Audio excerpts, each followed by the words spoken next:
I'm supposed to be talking about David. Let me get back to David. Preach, preacher. And you see this, and they took David's family, and he's crying, and he's brokenhearted. They've been taken captive in verse 5. And in verse 6, David was greatly distressed. And the people were talking about stoning him. Jesus. You see, David stepped in that type of Christ that they tried to stone him in chapter 10 and chapter 12 of the book of John, and so many times. And you see that, and David has stepped into that place that Moses and Aaron were in.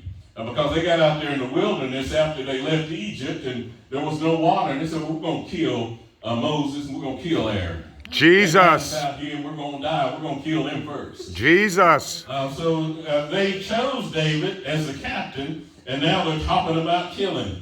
We do that often, don't we? Yes, Lord. I mean, we choose a captain, now then they start talking about killing him, getting rid of him. Jesus. And said now David was greatly distressed because they talked about stoning.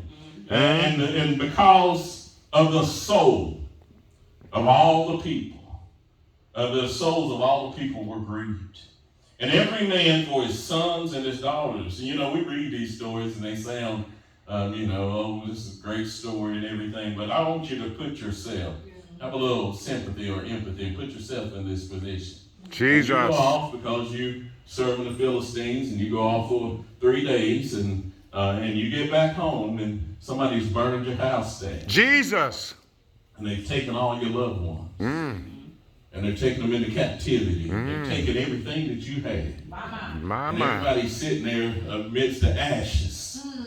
He's getting ready to give them beautiful ashes. Oh, yes. And they're sitting there, and it says here that David strengthened himself. I'm in the New King James here, but in the King James, I believe it says he encouraged. He encouraged himself. Jesus. And how did he encourage himself? He started recalling what's in this book. Jesus. They had a scroll. Preach, preacher. You see, we sit here and sometimes we say, well, this is what it looks like. Jesus. And this is what God has said. Yes.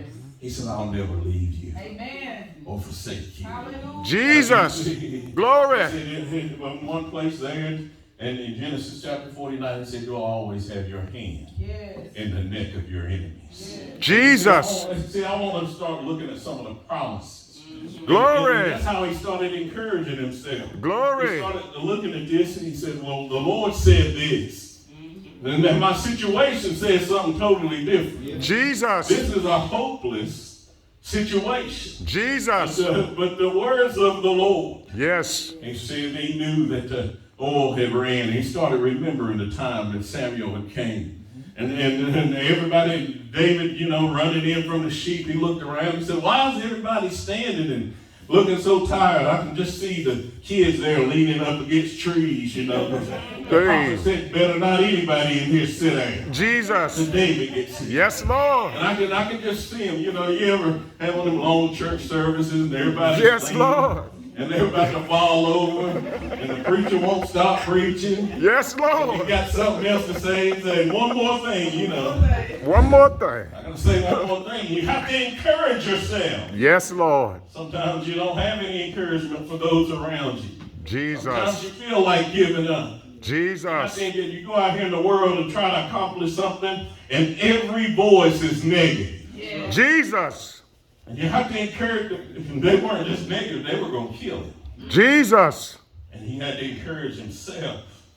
Yes, he had to pick Lord. himself up. Have mercy. And then he said, well, I'll go and I'll